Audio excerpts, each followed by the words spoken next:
Hello everyone and welcome to IIFS। अगर आप भी अपनी फील्ड में ग्रेजुएट है तो IISc आपके लेके आए एक बहुत ही इंटरेस्टिंग अपॉर्चुनिटी।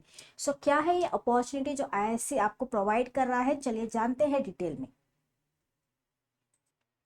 ये ऑफिशियल नोटिस आपको मेरे सामने दिख रहा है, ये IISc का नोटिस है। तो रिक्रूटमेंट ड्राइव जो है ये यहाँ पे होने वाला है 20 मई का। ये नोटिस है Indian institute of science centrally funded technical institute under Ministry of Education, Government of India has completed more than a century of major contributions to the nation, put in the place new infrastructure, building and equipment, several new interdisciplinary programs, and a brilliant faculty has embarked on the mission to become a world leader in education, sciences, and research.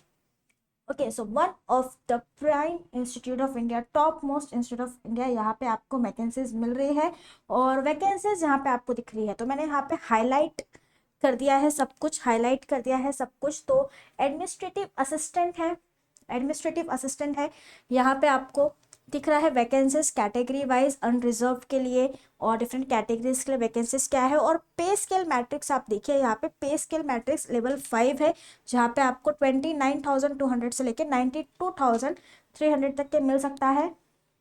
यहाँ पे सिर्फ qualification जो है कि आपको bachelors degree चाहिए किसी भी डिसिप्लिन में, एक अच्छे यूनिवर्सिटी से आपको चाहिए। अगर आपकी बैचलर्स डिग्री IIT से है तो आपको और ज़्यादा एडवांटेज मिलेगा। और एटलीस्ट 50% ऑफ मार्क्स जो है आपको आपकी क्वालिफाइंग डिग्री में होने चाहिए। एप्लीकेशन की एक एज लिमिट यहाँ पे है कि आपकी जो भी डेट ऑफ एप्लीकेशन है, लास्ट डेट ऑफ एप्लीकेशन है, उस टाइम पे आपकी एज लिमिट जो है वो 26 ईयर्स से ज़्यादा नहीं होनी चाहिए। तो एक दिन ज़्यादा भी यहाँ पे वैलिड नहीं रहेगा।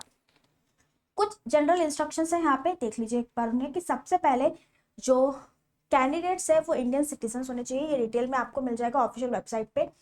यहाँ पे आपको इंडियन सिटीजन होना चाहिए। एक एप्टीट्यूड टेस्ट जो है आपको यहाँ पे देना होगा, जो कि 5 जुलाई को टेंटेटिव शेड्यूल है। 5 जुलाई को एक एप्टीट्यूड टेस्ट जो है यहाँ पे आपको देना हो जाएगा। एक बार आपने एप्लीकेशन यहाँ पे सबमिट कर दी ऑनलाइन, उसके बाद वो एप्लीकेशन जो है किसी भी सिचुएशन में चेंज नहीं हो सकती है, या आप कुछ भी चेंज नहीं कर पाओगे। तो जब आप एप्लीकेशन फॉर्म फिल करो तो मेक श्योर बहुत ही अच्छे से आप यहाँ पे डिटेल्स को फिल करो। ओके, यहाँ पे कुछ भी आप चेंज नहीं कर सकते हो। फंक्शनल रिक्वायरमेंट जो है PWD कैंडिडेट्स के लिए, यहाँ पे आपके पास sitting, standing, bending, manipulation with finger, reading and writing, seeing, अगर ये आपके पास है, आपके पास किसी भी तरह की फंक्शनल रिक्वायरमेंट है तो आपको इस कैटेगरी में कंसिडर किया जाएगा, जो कि है PWD कैटेगरी। यहाँ पे दिया है person which benchmark disability shall be required to submit disability और medical certificate in the proforma prescribed. तो एक फॉर्मेट है, उसी फॉर्मेट में आपको जो है यहाँ पे सर्टिफिकेट सबमिट करना होगा अगर आपके पास बेंचमार्क डिसेबिलिटी है तो। So only persons who suffer not less than 40% of the disability shall not be eligible for the benefit। तो जो disability है एटलीस्ट 40% होना चाहिए, otherwise you will not be able to get benefit in the category indicated by the candidate in the application form in unreserved category is unreserved category, but the candidate subsequently request to change the category to the reserved one shall request such request shall not be entertained by the institute। So जब आप form fill कर रहे हैं अपनी category को अच्छे से select करें। अगर आप किसी कैटेगरी में फॉलो करते हैं SC ST OBC और गलती से आप UR सेलेक्ट कर लेते हैं और फिर आप बाद में रिक्वेस्ट करते हैं कि अरे मुझे ये चेंज करना है, तो ऐसे रिक्वेस्ट को एंटरटेन नहीं किया जाएगा। सो all candidates irrespective of the categories may be considered again UR vacancies subject to fulfillment of eligibility criteria prescribed by UR candidates। So अगर यहाँ पे वैकेंसीज बचती है अनरिजर्व कैटेगरी में तो कैटेगरीज को भी यहाँ पे कंसिडर किया जाएगा, पर आपको जो क्राइटेरिया है UR कैंडिडेट्स का वो फुलफिल करना होगा। A one-time age relaxation is provided to extend their service for the presently working or temporary project staff at the institute who have completed a minimum 3 years of service at the institute। तो ये उन लोगों के लिए है जिन्होंने institute में already work कर रहे हैं टेम्पररी बेसिस पे, प्रोजेक्ट स्टाफ जो है, तो उनको एक 1 ईयर का रिलैक्सेशन प्रोवाइड किया जाएगा।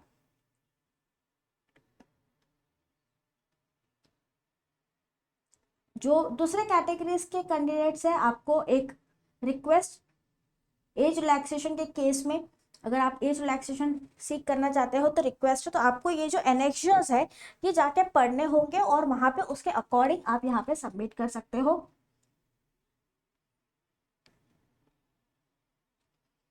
ठीक है, सो इसके अकॉर्डिंग होना चाहिए। Candidates are required to apply only from, तो 29 मार्च से ये एप्लीकेशन शुरू हो गए हैं और 18 जून तक ये एप्लीकेशन चलेंगे। तो 29 मार्च से ये सॉरी 29 मई से शुरू हो गए हैं, 18 जून तक चलेंगे। तो आपको ये भर देना है, 18 जून तक आपके पास टाइम है।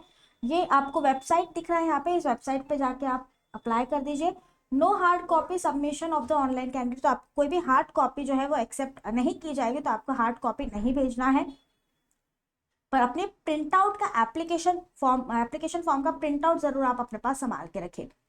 Uploading and submission of mark cards and certificates in support of qualification 10th class onwards, तो ये आपको अच्छे से फिल करना है। असेंशियल डिग्री को, एक्सपीरियंस को आपको अच्छे से ये सारे डॉक्यूमेंट्स को जो है सबमिट करना है।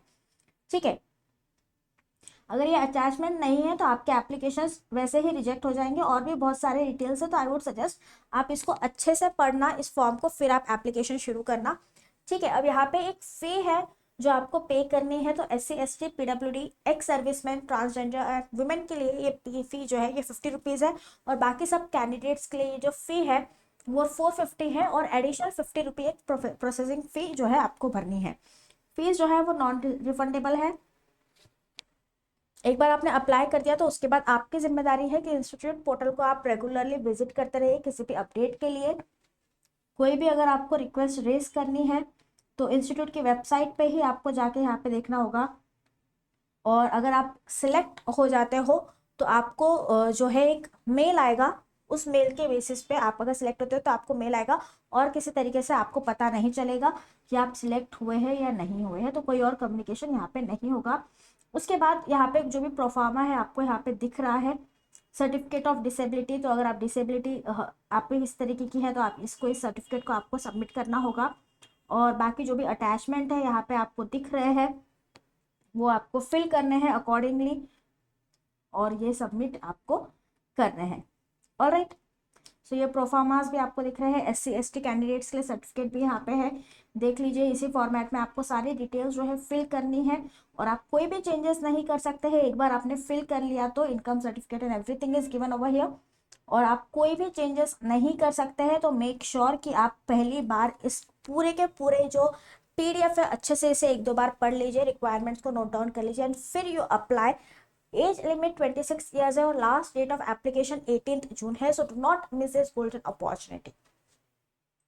और फ्यूचर में भी ऐसी अपॉर्चुनिटीज आते रहेगी, तो उसके लिए आपके पास एक ग्रेजुएट डिग्री होना जरूरी है। और अगर आपके पास पोस्ट ग्रेजुएट डिग्री है और IIT से है तो डेफिनेटली सिलेक्शन के चांसेस जो है वो डबल हो जाते हैं।